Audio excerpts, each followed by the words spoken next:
প্রিয় দর্শকবৃন্দ, আপনারা কি জানেন সাপ ও ময়ূরকে কেন জান্নাত থেকে বের করে দেওয়া হয়েছিল? এক সময় সাপ ও ময়ূর জান্নাতে বসবাস করত। তখন সাপের পা ছিল এবং তার মুখ থেকে সুগন্ধি বের হতো।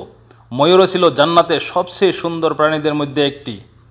একদিন শয়তান, যাকে হজরত আদম আলাইসাল্লামকে সেজদা না করার কারণে জান্নাত থেকে বের করে দেওয়া হয়েছিল, সে আবার জান্নাতে ঢোকার জন্য চেষ্টা করতে লাগলো, কিন্তু সে জান্নাতে ঢুকতে পারছিল না। শয়তান তখন সাপ ও ময়ূরের কাছে এসে বলল, আমাকে একবার জান্নাতে ঢুকতে দাও, আমি তোমাদের কোনো ক্ষতি করব না। প্রথমে তারা রাজি হয়নি, কিন্তু ময়ূর শেষে শয়তানের কথায় রাজি হয়ে তাকে উপায়ে বাতলে দিল। ময়ূর বলল, তুমি ছোট হয়ে যাও এবং সাপের মুখের ভিতরে ঢুকে পড়ো, এভাবেই তুমি জান্নাতে ঢুকতে পারবে। শয়তান ময়ূরের কথা মতো সাপের মুখের ভিতরে ঢুকে জান্নাতে প্রবেশ করলো।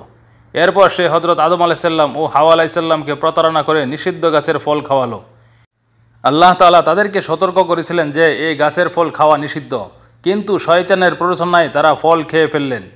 এর ফলস্বরূপ হজরত আদম আলাইসাল্লাম ও হাওয়া আলাইসাল্লামকে জান্নাত থেকে দুনিয়াতে পাঠানো হলো। এ ঘটনার শাস্তিস্বরূপ ময়ূরের অসাধারণ সৌন্দর্য কমিয়ে দেওয়া হলো, সাপের মুখ থেকে সুগন্ধি বের করে বিষ দিয়ে দেওয়া হলো, তার পা কেটে দেওয়া হলো যাতে সে পেটের উপর ভর দিয়ে চলতে থাকে।